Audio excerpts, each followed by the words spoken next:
You know that feeling, right? You spend all this time and energy crafting the perfect leadership development plan, only to have it sit in a folder, completely untouched, just a few weeks later. It's so frustrating. You meant well, but the plan itself just didn't spark any real change. Well, today we're throwing that old approach out. We're going to architect a brand new blueprint, one that's designed to be used, to be lived, not just filed away. This quote right here, it gets right to the heart of the problem. For so long, we've been told that getting better means consuming more content. Reading another book, taking another course. But the real problem isn't what you know, it's what you do. The old way fails because it's missing the mechanism for actually turning all that knowledge into action. And that's exactly the problem we're going to solve today. So here's our game plan for building a plan that actually works. First, we'll take a look at the broken blueprint and figure out why our current plans feel so useless. Then, we'll build our new one piece by piece. We'll start with the end in mind, focus on practice and getting proof it's working, build in some much-needed support, and wrap it all up in a simple 90-day cycle. All right, let's dive right in with that broken blueprint. Why do so many of these plans we put real thought into, end up feeling like dead documents? Honestly, it boils down to a huge misunderstanding of how we, as adults, actually learn and grow at work. Just look at this shift in focus. The old way is all about input, right? Just trying to pour more information into our brains. But the new way, the blueprint we're building, is all about the mechanism of growth. It's about deliberate practice, getting real feedback, and having a consistent review loop. It's a total shift from being a student to being a practitioner. And here is the solution in action. Our new blueprint is built on these 5 pillars that create that engine for growth. We're going to define a clear outcome, pick very specific behaviors to practice, find simple ways to get evidence that things are changing, get our support network involved, and create a solid review loop. See? Together, these things form a powerful system for real, lasting development. Okay, so let's start building pillar number 1, defining a clear outcome. It's simple, really. You just can't hit a target you can't see. A great plan doesn't start with a to-do list, it starts with a crystal clear vision of where you want to end up. Now, this is a really important distinction. An outcome isn't about what you're going to do, like, I will read 5 leadership books. No, it answers a much bigger question.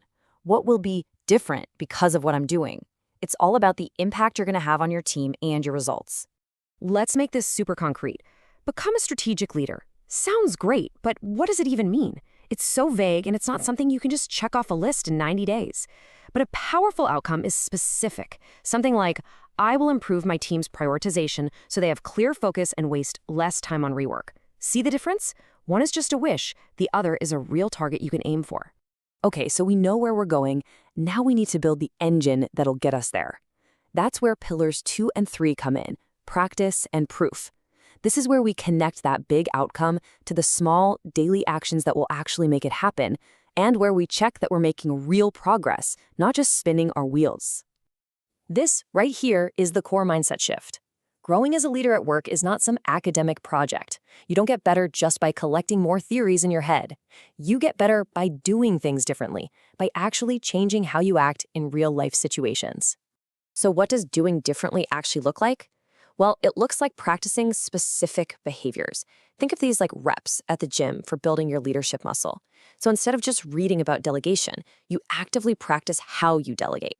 Instead of thinking about tough conversations, you practice how you handle conflict. These are the small actions that lead to that big outcome.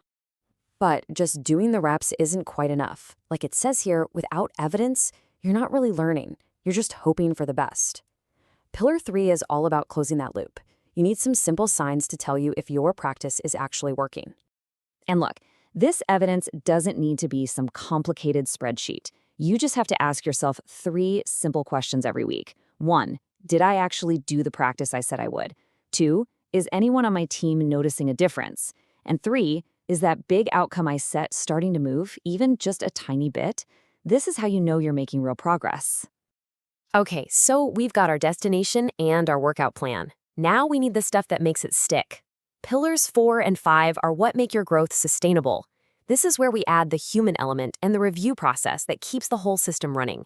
Look, you absolutely own your own development, but that doesn't mean you have to do it alone. Growth doesn't happen in a vacuum. Leadership is social, it's messy. Trying to change complex habits all by yourself is just incredibly hard. And that's where your support network comes in. And your support network shouldn't just be one person. It's a whole team, where everyone plays a different, crucial role. Your manager is there for alignment.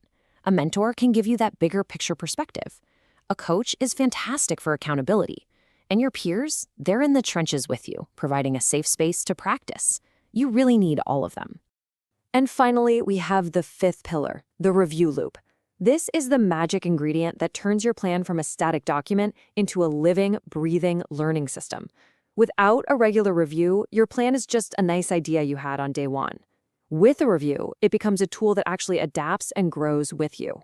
So we have our 5 pillars. Now let's pull them all together into a really practical, repeatable process that you can start using like tomorrow, the 90-day cycle. So why 90 days? Well, it's kind of the sweet spot, isn't it? It's long enough to see real, meaningful change and build new habits. But it's also short enough that you stay focused and can adapt as things inevitably change at work. It creates this fantastic rhythm of planning, doing, and reflecting. And this timeline shows you just how simple the flow is. Day 1, you set your big outcome and the behaviors you'll practice. For the next 12 weeks, you just do the work. You do the reps and gather your evidence. Every week, you have a quick check-in with your support team to adjust as you go. And then on day 90, you look back, assess how you did, and plan your next cycle. It's a continuous loop of getting better. So let's wrap it up. Here's your new blueprint in a nutshell. First, forget about just consuming content. Focus on the mechanism of growth. Second, define a really specific 90-day outcome. Third, name the exact behaviors you're going to practice. Fourth, use simple evidence to track your progress. And finally, build that support system and that review loop to keep it all going. That's the whole framework. It's built for action, not just for thinking. So the only real question left is for you. What is the one specific behavior you will commit to practicing this week to start building your future?